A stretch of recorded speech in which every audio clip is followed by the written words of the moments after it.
Bismillahirrahmanirrahim. Assalamualaikum warahmatullahi wabarakatuh.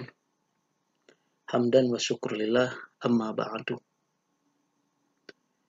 Puji dan syukur marilah kita panjatkan kehadirat Allah Subhanahu wa taala. Alhamdulillah, berkat takdirnya lah kita masih bisa beraktivitas sampai saat ini. Mudah-mudahan segala aktivitas kita mulai dari tadi terbangun sampai nanti tertidur kembali selalu ada dalam ridho serta lindungan Allah Subhanahu wa taala. Anak-anakku sekalian, sebelum kita belajar, mari kita biasakan setiap harinya sebelum kita belajar, mari kita berdoa terlebih dahulu. Mudah-mudahan dengan berdoa banyak ilmu yang bermanfaat yang dapat kita dapatkan. Dan mari kita berdoa, Bismillahirrahmanirrahim. Rabbi zidni ilma warzuqni fahma. Rabbi shrah li sadri wa yassir li amri wahlul 'uqdatam min lisani yafqahu qawli. Amin ya Allah ya rabbal alamin. Anak-anakku sekalian, di pertemuan yang ketiga ini dalam mapel sejarah kebudayaan Islam, kita semua akan mempelajari lebih jauh lagi tentang apa itu sejarah kebudayaan Islam. Yang mana sejarah kebudayaan Islam itu membahas apa-apa saja yang terjadi dalam penyebaran agama Islam. Tokoh-tokoh siapa saja yang menyebarkan agama Islam. Semuanya nanti akan dibahas dalam mapel atau mata pelajaran sejarah kebudayaan Islam. Di pertemuan yang ketiga ini, tidak bosan juga mengingatkan untuk siswa dan siswi, untuk kalian, silakan dalam mengikuti pelajaran ini isi daftar hadir terlebih dahulu, atau awalnya kita masuk dulu ke akun e-learning dengan username dan password masing-masing, kemudian mengisi daftar hadir, simak bahan ajar, kemudian isi CBT. Hal tersebut bisa kalian lakukan jika kalian benar-benar memahami perintah-perintah atau petunjuk-petunjuk dalam pembelajaran online ini. Kemudian bagi siswa yang belum mengisi CBT di pertemuan ke-1 dan ke-2, silahkan kalian bisa mengisi CBT karena waktu pengerjaan CBT semuanya sudah diperpanjang. Bagi siswa yang sudah mengisi CBT, jangan lupa tetap ingatkan teman-teman kalian untuk terus semangat belajar, untuk terus semangat memperjuangkan nasib kita nanti di masa depan. Dengan belajar yang baik, insya Allah nasib kita ke depan akan lebih baik. Anak-anakku sekalian, di pertemuan sekarang masih dengan bahas bab 1, perkembangan Islam di Indonesia. Kita lihat pada konsep dalam perkembangan Islam di Indonesia. Di pertemuan pertama kita sudah membahas tentang situasi dan kondisi pra-Islam ditinjau dari secara letak geografis, keyakinan, perekonomian, politik, kesenian, dan sastra. Kemudian di pertemuan kedua kita belajar tentang jalur masuknya Islam ke Indonesia, di mana berkaitan dengan teori-teori, dan teori Gujarat, teori Arab, teori Persia, dan teori Cina. Nah, di pertemuan yang ketiga ini kita akan bahas tentang strategi dakwah atau cara-cara dalam menyebarkan agama Islam. Ya, dalam strategi dakwah ini, seperti kita tahu, dakwah, ud'uni astajib lakum. Dakwah kita belajar, insya Allah dalam ketika kita berdakwah, kalau kita ada niatan untuk menyebarkan agama Islam atau berdakwahnya, sampaikanlah walau satu ayat. Itu namanya dakwah. Dan kita tidak lupa berdoa kepada Allah ketika setelah kita selesai berdakwah, mudah-mudahan apa yang disampaikan oleh kita dapat dimengerti atau bahkan dapat dilaksanakan oleh siapa saja yang mendengarkan dakwah kita. Dengan berdoa, insya Allah tujuan awal kita untuk memperbaiki umat dengan dakwah dibarengi dengan doa, insya Allah bakal merubah atau akan merubah watak dari setiap manusia. Seperti tadi disebutkan, ud'uni astajib lakum, berdoalah kalian. Ya,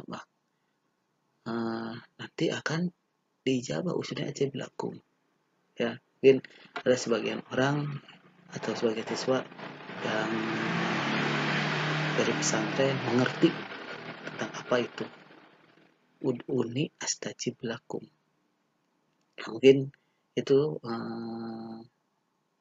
pembahasan sedikit tentang kewajiban kita berdoa, dan tak lupa juga kita berkewajiban untuk berdakwah. Nah, dalam berdakwah ada beberapa cara atau ada beberapa strategi. Ya, ada berstrategi. Pertama, dulu itu dalam menyebarkan agama Islam ada yang dinamakannya strategi atau cara penyebaran agama Islam dengan cara berdakwah atau melalui perdagangan. Kemudian yang kedua, melalui pernikahan atau perkawinan. Dan yang ketiga, dengan cara berpolitik. Itu juga bisa dilakukan untuk berdakwah. Kemudian yang keempat, dengan cara pendidikan. Yang kelima, dengan cara kesenian. Dan yang terakhir, yang keenam, yaitu dengan cara tasyawuf. Nah, untuk dakwah sendiri, gitu ya, dalam strategi dakwah, masyarakat Indonesia, ya, dalam strategi dakwah Islam Indonesia, masyarakat Indonesia atau lebih luasnya lagi masyarakat Asia Tenggara telah mempunyai peradaban yang tinggi sebelum kedatangan Islam. Hal demikian dikarenakan kawasan Asia Tenggara terdiri dari negara-negara yang memiliki kesamaan budaya dan agama. Nah, negara-negara ini termasuk Indonesia telah memiliki kontak dengan peradaban bangsa India dan Cina. Kemudian tidak hanya dalam aspek peradabannya, tapi juga adat istiadatnya, agama dan kepercayaannya. Ya, seperti kita tahu bahwa dalam bukti-bukti sejarah atau dalam bukti-bukti sastra ditemukan buku-buku atau kitab yang menerangkan bahwa ada perjalanan seorang sufi atau ahli agama yang datang untuk menyebarkan Islam ke Indonesia. Ya, banyaklah buku-buku yang menerangkan tentang itu. Kemudian ada kitab-kitab lain yang menerangkan tentang perjalanan seseorang untuk menyebarkan agama. Nah, paparan tersebut menggambarkan bahwa masyarakat Indonesia sebelum menerima agama Islam telah mempunyai agama dan kepercayaan, yaitu agama Hindu, Buddha, selain animisme dan dinamisme yang telah berkembang lama sebelumnya. Jadi, agama Islam tersebar di wilayah Indonesia secara periodik atau bertahap dengan strategi dakwah yang damai, menyesuaikan diri terhadap adat istiadat penduduk tanpa paksaan dan kekerasan. Perlu diingat, dalam berdakwah itu harus dengan cara damai, tanpa ada paksaan dan kekerasan. Nah, strategi penyebaran agama Islam dilakukan dalam berbagai media atau jalan, baik melalui perdagangan, pernikahan, pendidikan, ajaran sufi, juga melalui kesenian. Nah, hal-hal tersebut yang membuat agama Islam mudah oleh masyarakat Indonesia. Nah, menurut Uka Chandra Sasmita, proses masuknya Islam di Indonesia yaitu melalui berbagai macam strategi, di antaranya dengan strategi perdagangan.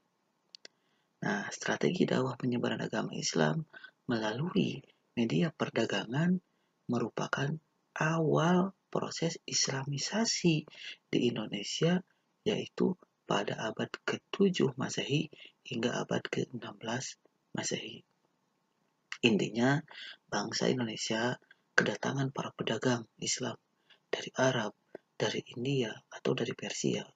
Mereka melakukan transaksi perdagangan di Indonesia, mana dengan transaksi tersebut, dengan interaksi tersebut, sehingga para pedagang sedikit atau banyaknya menyelipkan dakwah tentang ajaran-ajaran Islam kepada masyarakat pribumi. Kemudian yaitu strategi kedua berkaitan dengan perkawinan. Ya, perkawinan.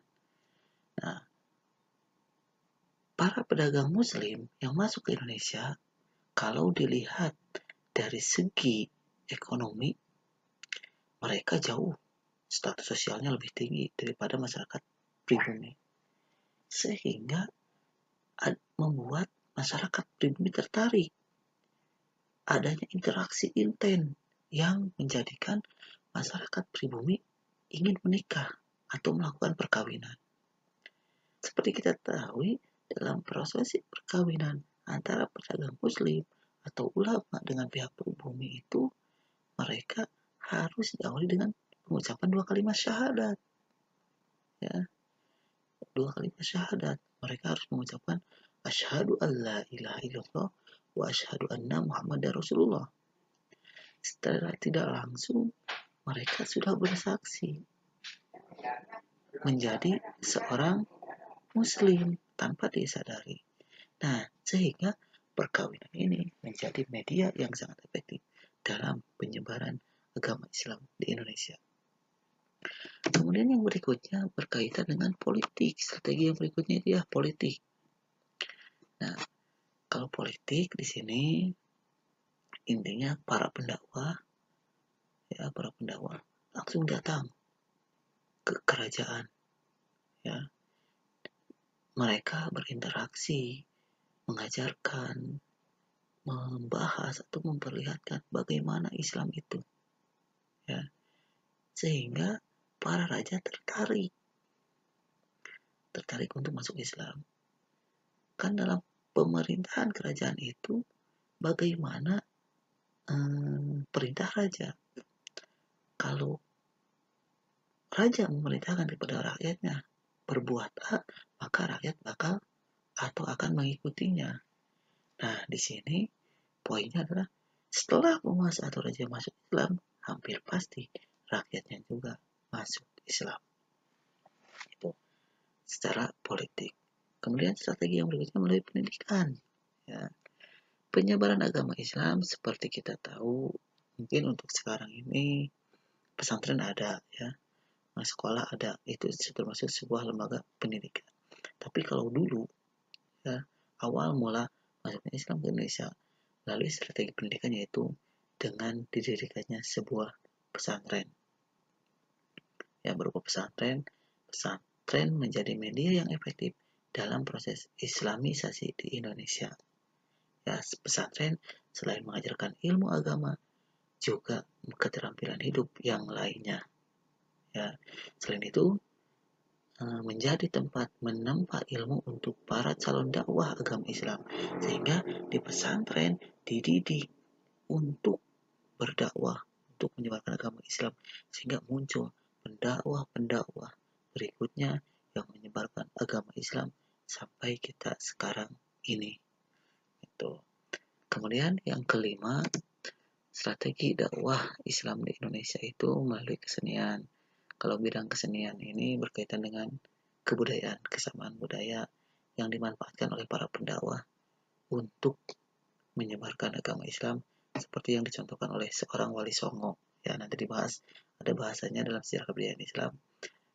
Siapa Wali Songo tersebut? Salah satu Wali Songo yang menyebarkan agama Islam di bidang kesenian yakni gamelan dan wayang. Kemudian yang terakhir melalui tasawuf strateginya.